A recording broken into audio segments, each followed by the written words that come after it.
प्रधानमंत्री साबरमती के तट पर झूला झूलते हैं शी जिनपिंग के साथ, महाबलीपुरम में शहनाई सुनते हैं, बाली जाते हैं तो 20 जाबाजों की शहादत का हिसाब नहीं मांगते हैं, खाना छोड़कर जी हजूरी में लाल शर्ट पहनकर बजाय लाल आंखों के खड़े हो जाते हैं। इस देश के चुने हुए प्रधानमंत्री की चीन से यह आत्मीयता है कि नाम लेना तो दूर, कोई घुसा हुआ नहीं कहकर उनको क्लीन चिट भी दे देते हैं। और कितना दुर्भाग्य है इस देश का कि चीन का पीएलए और हमारे प्रधानमंत्री एक ही भाषा बोलते हैं, कोई घुसा हुआ नहीं। लेकिन हमारे पेट्रोलिंग पॉइंट्स बफर जोन बन गए हैं। 20 जाबाजों की शहादत का बदला हमने $100 बिलियन व्यापार घाटा बढ़ा कर दिया है। इन सब बातों का जवाब कौन देगा? इन सब बातों का एक ही जवाब है, ये प्यार ना होगा कम, सनम तेरी कसम।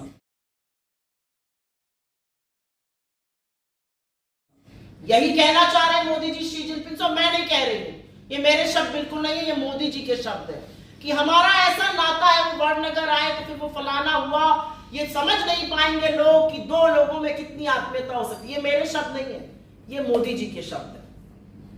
उनसे 2 हाथ आगे, हमेशा ऐसा होता है ना, आका कुछ करता है तो जो प्रजा होती है वो 2 हाथ आगे निकल जाती है। उनसे 2 हाथ आगे इस देश के विदेश मंत्री श्री जयशंकर जी निकल गए। आपने देखा, मैं फिर से, ना मेरे शब्द है ना कांग्रेस पार्टी के शब्द है, श्री जयशंकर जी ने अपने इस इंटरव्यू में कहा 2 हाथ आगे निकलकर, और हमारे सेना के मनोबल को गिराने का काम किया जब वो कहते हैं हम छोटी अर्थव्यवस्था है, वो बड़ी अर्थव्यवस्था है, आपको लगता है उनसे लड़ सकते हैं। बिल्कुल सही कहा राहुल गांधी जी ने। जब आजादी का आंदोलन हम लड़ रहे थे और शहादत दे रहे थे तो हमने ये नहीं सोचा था कि ब्रिटेन की हुकूमत बड़ी है, ब्रिटेन की अर्थव्यवस्था बड़ी है, उनसे हम कैसे लड़ेंगे। हमने सत्य और अहिंसा और देशभक्ति और राष्ट्र प्रेम के बल पर इस सरकार के ब्रिटानिया हुकूमत को घुटने टेकवाकर इस देश से विदाई करा दी थी। लेकिन ये लोग नहीं समझ सकते, क्योंकि आप जानते हैं कि उस समय माफीनामे और मुखबिरी की जा रही थी। मैं एक और बयान, और ये मेरे लिए थोड़ा सा व्यक्तिगत है क्योंकि मैं वहां पर थी, तो मैं जरूर इस बात का भी उल्लेख करना चाहती हूं। यह बात है पुलवामा वाले बयान की। आप विपक्ष के नेता को पॉलिसी पर, विपक्ष के नेता को उनके वक्तव्यों पर बिल्कुल घेरिए, लेकिन आप विपक्ष के नेता को घेरने का काम लोगों की जो शहादत हुई है उसके बल पर करेंगे तो यह स्वीकार्य नहीं है। राहुल गांधी जी ने कहा अपने व्याख्यान के दौरान कि जब हम भारत जोड़ो यात्रा करते हुए कश्मीर पहुंचे तो कश्मीर में हिंसा का माहौल है, कश्मीर में इंसर्जेंसी है, क्या सरकार इससे नकार सकती है? यह अलग बात है कि पूरी की पूरी सरकार, पूरा तंत्र एक पिक्चर का प्रमोशन करेगा, लेकिन कश्मीरी पंडितों को चुन चुन कर मारा जाएगा और उस पर सरकार एक शब्द नहीं बोलेगी। 6 महीने से वो आंदोलन कर रहे हैं, एक बार उनसे चर्चा नहीं की जाएगी।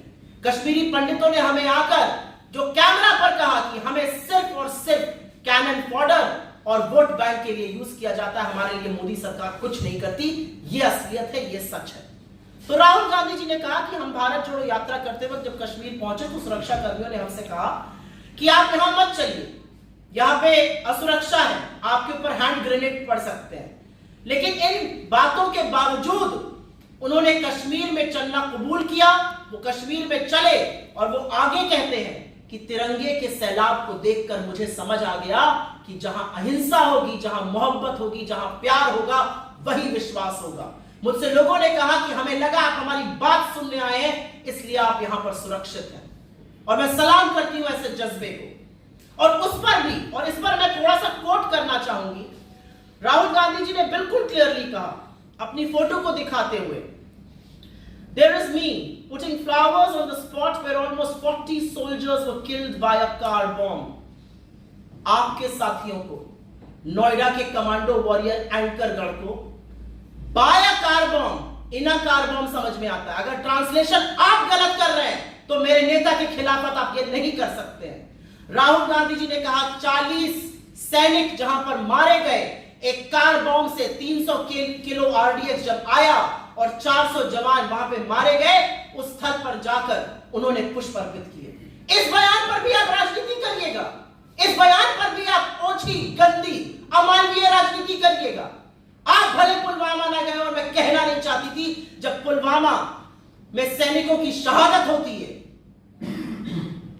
तो अमित शाह जी इलेक्शन रैली करते रहते हैं, हमने अपने सारे कार्यक्रम स्थगित कर दिए थे। अमित शाह जी इलेक्शन रैली करते हैं और इस देश का चुना हुआ प्रधानमंत्री man versus wild Jim Corbett में बेयर ग्रिल्स के साथ शूटिंग करते रहते हैं।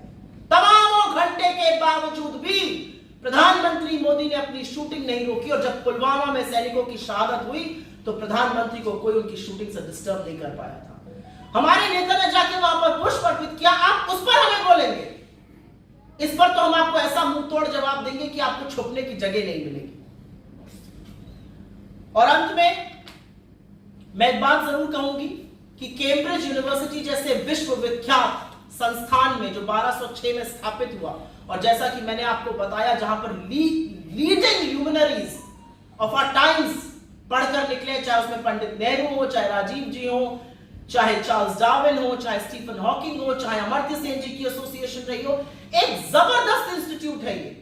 और यहां का एक एलुमनाई, उनका एल्मा मैटर है, वो खुद वहां पर पढ़े हुए हैं। वहां पर जाकर जब वो भारत के ध्वजवाहक बनते हैं, जब वो भारत की अहम भूमिका की दुनिया में बात करते हैं, तो सिर्फ एक बात समझ में आती है, भारतीय जनता पार्टी के आरोप और उनका जो विद्रूप राजनीति है, वो या तो उनको समझ में नहीं आया कि वो क्या कह गए, लेकिन मैं उनको जरूर कहूंगी, नफरत के इस बाजार से निकलिए, अपने ज्ञान चक्षु खोलिए, अपने ऊपर एक एहसान करिए, वो 1 घंटे 1 मिनट का वक्तव्य सुनिए, आप भी बहुत सीखिएगा, इस देश को सिखाइएगा और अपने बच्चों को सिखाने लायक रहिएगा, क्योंकि चीन पर सवालों की बौछार है और उन सवालों से आप बच नहीं सकते, ये भी एक तथ्य है। I will very